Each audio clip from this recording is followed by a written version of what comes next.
تو ابھی بھی صوبے کچھ کر رہے ہیں، سینٹر کچھ کر رہا ہے، لوگوں کو یعنی ایک آسان نہیں ہے کہ ایک یہ جو ایک نیا فنومینا ہے کرونا وائرس، ان کے لیے بھی اتنا آسان نہیں اس کا ایک اسٹینڈرڈ رسپانس دینے میں. تو ہمارا بھی جب شروع میں کرونا کا ایشو آیا تو صوبوں کے مختلف رسپانس آنے شروع ہوئے، ہر صوبے کے اوپر اپنے پریشر پڑے، انہوں نے سندھ نے اپنا رسپانس دیا، پہلے پنجاب نے، پھر پختونخوا نے. تو لگا ایسے کہ جی حکومت کو سمجھ نہیں ہے کیا ہو رہا ہے. اصل میں یہ بات نہیں تھی، بات یہ تھی کہ ایک ایسی چیز کبھی پاکستان میں ہوئی نہیں پہلے، تو اس کا جو رسپانس تھا اس میں تھوڑی دیر لگنی تھی کہ کوآرڈینیٹڈ ایک رسپانس سارے پاکستان میں ہے. تو پھر سے میں لوگوں کو یاد کرا دوں، آج سے 2 ہفتے پہلے ہم نے اپنی نیشنل سیکیورٹی کمیٹی کی میٹنگ کی، اس میں ہم نے لاک ڈاؤن شروع کر دیا سارے پاکستان میں، اسکول کالجز بند کر کے، کھیلوں ختم کر دی، PSL. لیکن اس کے بعد جو مجھے خدشہ تھا، میں آپ سب کے سامنے کہنا چاہتا ہوں، شروع سے مجھے خدشہ یہ تھا کہ جب ہم ایک لاک ڈاؤن کا رسپانس دے رہے ہیں تو ہمیں بڑا سوچ سمجھ کے اس پہ چلنا چاہیے، کیونکہ ہر جو بھی ہم قدم اٹھاتے ہیں اس کا ایک فالو آؤٹ آتا ہے، اس کی وجہ سے ایک اس کا اثرات آتے ہیں. تو مجھے شروع سے جو خوف تھا کہ ہمارے جو کمزور طبقہ ہے، ہمارے جو غریب لوگ ہیں، ہماری جو کچی بستیاں ہیں، ہمارا جو ڈیلی ویجر ہے،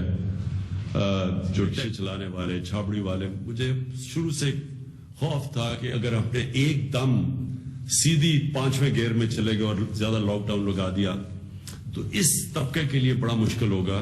کیونکہ ہمارے پاس کوئی پاکستان میں انفراسٹرکچر نہیں ہے، یا سوشل سیکیورٹی نہیں ہے، یا زیادہ ہمارا جو لیبر ہے وہ انفارمل سیکٹر میں ہے. تو اس کے لیے جب تک اس طبقے کے لیے ہمارے پاس کوئی ڈیولپمنٹ، ہماری اسٹرکچر نہیں ڈیولپ ہوتا، تو میرا خیال تھا کہ ہمیں انکریمنٹل رسپانس کرنا چاہیے. اب وہ رسپانس جو اگر ہم کہتے ہیں نا ہائنڈ سائٹ ہوتی تو جو کرنا چاہیے تھا، اب وہ ہم کر رہے ہیں. آج ہم نے فیصلہ کیا سارے صوبوں نے، چاروں صوبوں GB اور آزاد کشمیر، ہم نے مل کے فیصلہ کیا کہ ساری جو گڈس ٹرانسپورٹ ہے،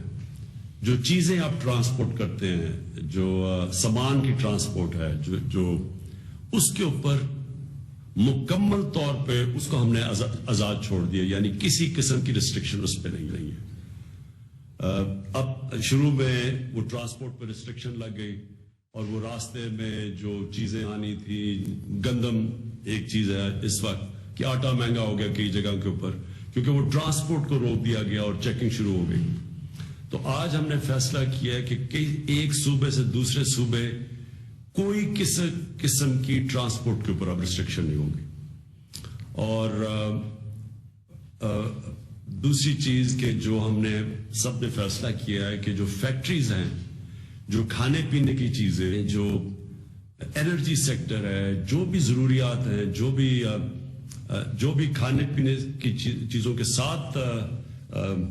جو انڈسٹری اٹیچڈ ہے، اس کو بھی ہم نے اب فیصلہ کیا کہ وہ بالکل کام کرتی رہیں گی، اور ایک میکنزم نکال رہے ہیں کہ ان کے لیے شہروں کے اندر کام کرنا کیسے ہو. وہ چاروں صوبے اس کے اوپر فیصلہ کر رہے ہیں کہ کیا کیا وہ چیزیں کریں گے. کہ مقصد ہمارا یہ ہے کہ لوگ ایک جگہ پہ اکٹھے نہ ہوں، لیکن ساتھ ساتھ ہماری پوری کوشش یہ ہے کہ جو سپلائی سائڈ ہے، لوگوں کو چیزیں پہنچانی ہے کھانے پینے کی، اس کے اندر کسی قسم کی رکاوٹ نہ آئے. یہ ایک مشکل بیلنس ہے یہ، کیونکہ کبھی ایسی چیز ہوئی نہیں کہ ایک طرف آپ یہ بھی چاہ رہے ہیں کہ یہ وائرس پھیلے بھی نہ، اور وائرس ہمیں پتہ ہے پھیلتی ہے جب لوگ زیادہ جمع ہو جاتے ہیں. دوسری طرف یہ نہ ہو کہ ہم اس کو وائرس کو روکتے روکتے اپنے ملک میں وہ حال پیدا کر دیں کہ یہاں بھوک سے لوگ مرنا شروع ہو جائیں، یا لوگوں کے پاس عام لوگ جو سب سے ونربل طبقہ ہے، جو نچلا طبقہ ہے، اس کے لیے کھانے پینے کی چیزیں غائب ہو جائیں یا اتنی مہنگی ہو جائیں کہ ایک عام آدمی افورڈ نہ کر سکے. تو یہ آج پہلا قدم ہم نے اٹھایا ہے کہ ایک سٹینڈرڈائز رسپانس آ گیا ہے کہ ساری جو ٹرانسپورٹ، جو چیزیں ٹرانسپورٹ کرتی ہے، پیسنجر ٹرانسپورٹ پہ ریسٹرکشنز ہیں، لیکن جو چیزیں جو بھی کسی قسم کی چیز ٹرانسپورٹ ہوتی ہے سڑکوں پہ، اس کے اوپر مکمل طور پہ کسی قسم کی اب رکاوٹ نہیں ہے۔ اب میں دو اور چیزیں کہنا چاہتا ہوں۔ ابھی تک اللہ کا خاص کرم ہے ہمارے ملک میں، تھوڑی ہم نے بھی احتیاط کی چائنا سے مل کے، چائنیز گورنمنٹ کے ساتھ، کہ کوئی ایک بھی چائنا سے ہمیں کرونا کا کیس ابھی تک نہیں آیا۔ ہم سب جانتے ہیں کہ ایران کے بہت برے حالات ہیں، وہ کنٹرول نہیں کر سکے، انہوں نے لوگ بھیج دیے تافتان میں، صحیح طرح کوارنٹین اس سائٹ پہ نہیں ہوئی، اور پھر ہمارے پاس بھی وہاں فیسلٹیز نہیں تھی، تو زیادہ تر جو 70% ہمارے ملک میں ابھی تک کرونا کیسز آئے ہیں وہ ادھر سے آئے ہیں۔ لیکن جو اللہ کا خاص کرم ہے کہ ہمارے ملک میں ویسے کرونا نہیں پھیلی جیسے کئی اور ملکوں میں پھیلی ہے۔ تقریباً 7 ہی پہلا کیس ہوا تھا اٹلی میں، 2 ہفتے پہلے ہوا تھا امریکہ میں، قریب 1 ہفتہ پہلے پاکستان میں، پاکستان سے امریکہ کا کیس ہوا تھا، لیکن آج وہاں 60,000 لوگ کی 80,000 لوگ ہو چکی ہے، اور اٹلی میں تو ایک دن میں 600-700 لوگ مر رہے ہیں، اور ہمارا اللہ کا خاص کرم ہے کہ ہمارے ملک میں ابھی صرف جو 9 میں نے دیکھا تھا لیٹسٹ کہ 9 لوگ صرف کرونا کی وجہ سے وفات پا گئے۔ لیکن جو ہماری سب کی اس قوم کی تیاری ہونی چاہیے کہ یہ کوئی گارنٹی نہیں کہ 2 ہفتے بعد ایک دم کہیں سے کرونا ایک دم کیسز اوپر چلے جائیں۔ ہم آج بیٹھ کے کوئی یہ نہیں بتا سکتا، دعا کر سکتے ہیں اللہ سے، کوشش اپنی ہم پوری کر رہے ہیں جس طرح ہم نے لاک ڈاؤن کیے ہوئے ہیں، لیکن آج ہم یہ نہیں کہہ سکتے کہ 2 ہفتے کے بعد پاکستان میں کرونا کا کیا صورتحال ہوگی۔ اس لیے جو میں آج آپ کو خاص دعوت دی میڈیا کو، اس لیے ہماری کوشش اب یہ ہے کہ ہم پوری طرح تیاری کریں۔ جو سب سے برا سیناریو ہے کہ ایک دم اگر کرونا بڑھ جاتی ہے پاکستان میں، ہم نے جو ڈاکٹر الوی اور اسد عمر اور شاہ محمود قریشی جب چائنا گئے تو انہوں نے چائنا سے پھر پوچھا کہ یہ آپ نے جو کیسے کنٹرول کیا، کیونکہ ان کے ایک شہر کے اندر ووہان سٹی میں ایک دم پتہ نہیں 50-60 ہزار کیسز تھے۔ تو یہ بڑا سب کے لیے یہ بڑا امپورٹنٹ ہے سمجھنا کیسے انہوں نے کنٹرول کیا۔ انہوں نے جب لاک ڈاؤن کیا تو انہوں نے لوگوں کے گھروں پہ کھانا پہنچایا۔ انہوں نے جو پاکستانی بھی اسٹوڈنٹس وہاں ہیں تو وہ بھی بتاتے ہیں کہ ان کے جو ہاسٹل کے نیچے باقاعدہ کھانا اور ساری جو بھی چیزوں کی ضرورت تھی وہ پہنچ جاتی تھی۔ اب ہمارے لیے پاکستان میں بڑا مشکل ہے، آج اگر ہم لاک ڈاؤن کرتے ہیں، اگر شہر کو لاک ڈاؤن کرنا ہو تو ہمارے لیے وہ اس وقت انفراسٹرکچر نہیں کہ ہم لوگوں کے گھروں پہ جا کے کھانا پہنچائیں۔ تو اس کے لیے آج میں ایک پہلا قدم اٹھا رہا ہوں کہ اگر آگے جا کے ہمیں مسئلے ہوتے ہیں تو آج میں نے فیصلہ کیا کہ یہ میں اناؤنس کرنے لگا ہوں کہ ایک ہم اسپیشل نوجوانوں کی ایک یوتھ کی ایک فورس بنا رہے ہیں، اور اس کے لیے ہم پوری تیاری کر رہے ہیں۔ یہاں جو پرائم منسٹر آفس میں سٹیزن پورٹل ہے، اس کے ذریعے اب ہم اس کی پوری ممبرشپ کریں گے۔ 31 مارچ کو جو پرائم منسٹر کی کرونا ریلیف ٹائیگرز ہیں وہ فورس ہم اناؤنس کرنے لگے ہیں۔ اناؤنس آج کر رہے ہیں، لیکن ان کی جو رجسٹریشن ہے وہ 31 مارچ سے شروع ہوگی۔ 31 مارچ سے ہم سارے پاکستان میں کہہ رہے ہیں کہ جو والنٹیئرز ہیں، جو یوتھ ہے پاکستان کے، جو نوجوان ہیں، جو ہماری طاقت ہے، ہمارا دنیا میں دوسرا ینگسٹ پاپولیشن ہے، یہ بہت بڑی ہماری طاقت ہے، اور خاص طور پہ کرونا کی جنگ میں ہمیں نوجوانوں کی ضرورت ہے۔ یہ جو ہماری جو فورس بنے گی کرونا ریلیف ٹائیگرز، ان کو ہم نے ڈسٹریبیوٹ کر دینا سارے پاکستان میں، جدھر سے میپنگ کر لیں گے کدھر سے یہ لوگ یہ ہمارے نوجوان ممبرز بن رہے ہیں۔ ان کے ذریعے پھر اگر ہمیں 2 ہفتے کے بعد پتہ چلتا ہے کہ ایک جگہ پہ ایک دم کرونا کے زیادہ کیسز آ رہے ہیں تو ہم پھر ان نوجوانوں کے ذریعے ان لوگوں کے گھروں میں کھانا پہنچائیں گے، اور بھی جو بھی ان کو ضروریات ہوں۔ تو ایک تو میں نے یہ آج اناؤنس کر رہا ہوں اس یہ فورس کی جو 31 مارچ سے ہماری اس میں رجسٹریشن ہوگی، ہم اس کی ایڈورٹائزمنٹ کریں گے.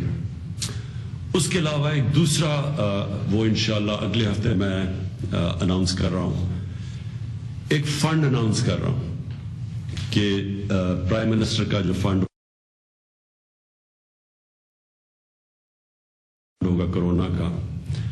وہ فنڈ اناؤنس کر رہا ہوں کہ جو بھی ہمیں جدھر سے بھی چیریٹی، جدھر سے بھی لوگوں نے پیسے دینے اس فنڈ میں دیں گے. اس فنڈ کا صرف کام یہ ہوگا کہ جو ہمارے بے روزگار لوگ ہیں، جو ہمارے ڈیلی ویجرز ہیں، ان کی پوری ہم ڈیٹا اکٹھا کر رہے ہیں، اور ہمارے یہ جو کرونا کے جو ٹائیگرز ہوں گے یہ بھی جا کے ان کا ڈیٹا ہر اپنے اپنے علاقوں کے اندر ڈیٹا ہمیں دیں گے. ایک تو احساس پروگرام کے ذریعے ہم ان کو ڈائریکٹ پیسے دیں گے، اور دوسرا جو بھی ہم فنڈ اکٹھا کریں گے، جو بھی پبلک دینا چاہتی ہے پیسے، وہ سارے پیسے ہم پھر ان بے روزگاروں کو، ان چھاپڑی والوں کو، غریبوں کو جو سب سے زیادہ متاثر ہوں گے، اس سے بے روزگار جو ہو جائیں گے، ان سب کو پھر ہم اس فنڈ کے ذریعے پیسے دیں گے تاکہ ان کے گھر میں اتنے پیسے ہوں کہ اپنا یہ کھانے پینے خرید لیں.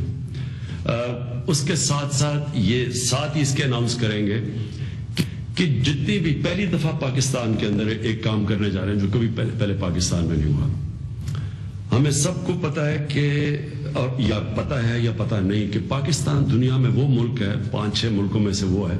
جو سب سے زیادہ لوگ خیرات دیتے ہیں. اور ہوتا کیا ہے، میں نے خود اپنی آنکھوں سے دیکھا، کیونکہ میں نے دونوں میں جب زلزلہ آیا تھا تب بھی میں اس میں شرکت کر رہا تھا، اور جب فلڈز آئے تھے 2010 میں اس پہ بھی میں نے کام کیا تھا. تو میں نے یہ دیکھا تھا کہ اتنے زیادہ لوگ کام کرنا چاہتے تھے، چیریٹیز تھیں، لوگ تھے جو خود ہی جمع ہو کے پیسے اکٹھے کر کے پہنچ گئے تھے. لیکن اس سے مسئلہ یہ ہوا تھا کہ کسی کو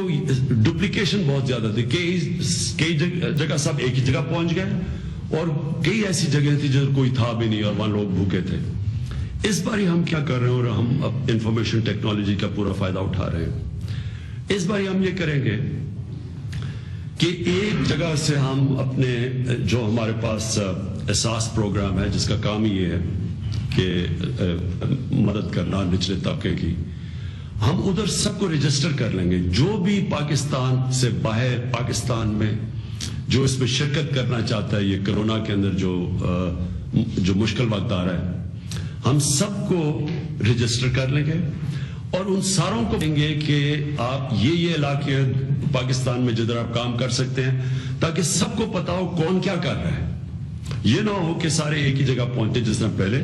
ساروں کو بتا دیں گے کہ یہ ایریاز ہیں جدھر آپ کام کر سکتے ہیں، اور پھر سب کو پتا ہوگا کہ کون کدھر کام کر رہا ہے تاکہ ڈپلیکیشن نہ ہو. تو یہ پہلی دفعہ انشاءاللہ ایک ہم اپنے ملک کا جو اتنا بڑا پوٹینشیل ہے، یہاں میں سب سے زیادہ پیسہ اکٹھا کرتا ہوں اس ملک میں، تو میں جانتا ہوں کہ لوگوں کے اندر کتنا جذبہ ہے. تو لیکن اس بار ہم آرگنائز طریقے سے لوگوں کو بتائیں گے، خود وہ جا کے پیسے خرچ کریں گے، لیکن ہم ایک سینٹرل ڈیٹا سے بتا دیں گے کہ ضرورت کدھر ہے، تاکہ سب کو پتا چل جائے، کوئی بھی کام کرنا ہو اسے پتا ہو کہ یہ ایریاز میں وہ کام کر سکتا ہے. اور ایک تیسری چیز ہے، کیونکہ ہماری اب ساری دنیا کے اندر ٹریڈ متاثر ہو گئی ہے، ایکسپورٹس ساری دنیا میں ملکوں کی گر رہی ہیں، ہماری بھی ایکسپورٹس جو اللہ کا بڑا کرم تھا کہ ہماری ایکسپورٹس بڑھ رہی تھی، اور بڑی دیر کے بعد ایکسپورٹس نے بڑھنا شروع کیا. اب دنیا میں جو حالات ہیں ایکسپورٹس گر رہی ہیں. دوسری ہمیں خوف ہے کہ جو ہمارے پاکستانی ورکرز ہیں ان کی ریمیٹنسز بھی گریں گی، متاثر ہوں گی. تو اس لیے ہمیں یہ ڈر ہے کہ ہمارا فورن ایکسچینج ریزرو نیچے جائیں گے، ہمارے روپے کے اوپر پریشر پڑے گا اور پڑ رہا ہے. تو میں انشاءاللہ یہ بھی اگلے ہفتے پوری تیاری کر رہا ہوں، اپنے اسٹیٹ بینک کے اندر ایک اکاؤنٹ کھولوں گا، اور اس میں میں اپنے اوورسیز پاکستانیز کو، خاص طور پہ جو میں سمجھتا ہوں کہ پاکستان کا سب سے بڑا احساس ہے، ایک ہمارا نوجوان آبادی احساس ہے، دوسرا اوورسیز پاکستانی احساس ہے. تو وہ ان کو ہم ایک اکاؤنٹ دیں گے. میں یہ چاہوں گا کہ اس وقت سب سے زیادہ پاکستان کو اپنے اوورسیز پاکستانی، بیرون ملک پاکستانی اس کی ضرورت ہے. میں یہ چاہوں گا کہ آپ ہمارے اسٹیٹ بینک کے اندر پیسے ڈپازٹ کروائیں, جو بھی باہر سے ڈالرز آپ ڈپازٹ کروائیں, تاکہ ہمارے ریزروز بوسٹ ہوں, تاکہ ہمارے روپے کے اوپر سے پریشر اٹھے. یہ انشاءاللہ پورا پلان کر کے میں آپ کو یہ پیر یا منگل تک آپ کو اس کا پوری ڈیٹیلز دے دوں گا, اور یہ وہ فنڈ ہوگا جو کہ اس ملک کو اس مشکل وقت میں انشاءاللہ اس مشکل وقت سے اس ملک کو نکالے گا. جی میں اب آپ سے سوالات سے پہلے میں یہ چاہوں گا کہ خسرو آپ پلیز تھوڑا سا ایکسپلین کر دیں شارٹلی کہ جو اس وقت مسئلہ آ رہا ہے. میں ابھی جو مجھے تھا کہ جب ہم نے ایک دم لاک ڈاؤن کیا تو چیزوں کی کمی ہو گئی, گندم خاص طور پہ کیونکہ ٹریول نہیں کر سکتا تھا, آٹے کی قیمت اوپر جانی شروع ہو گئی, اور مجھے پتا ہے کہ سارے پاکستان میں لوگوں کو بڑا فکر پڑی ہوئی ہے اس کی. اس لیے خسرو جو فوڈ سیکیورٹی کے فیڈرل منسٹر ہیں, میں یہ چاہتا ہوں کہ آپ ریگولرلی لوگوں کو بتاتے رہیں کہ یہاں اصل میں ہمارے پاس کمی نہیں ہے, یہ صرف اس لیے کہ جو لاک ڈاؤن کی وجہ سے ٹریفک نہیں چلا یا جو ٹرانسپورٹ رک گئی اس کی وجہ سے ہے. تو وہ یہ آپ ذرا پلیز لوگوں کو ایک ایگزیکٹ پکچر دے دیں.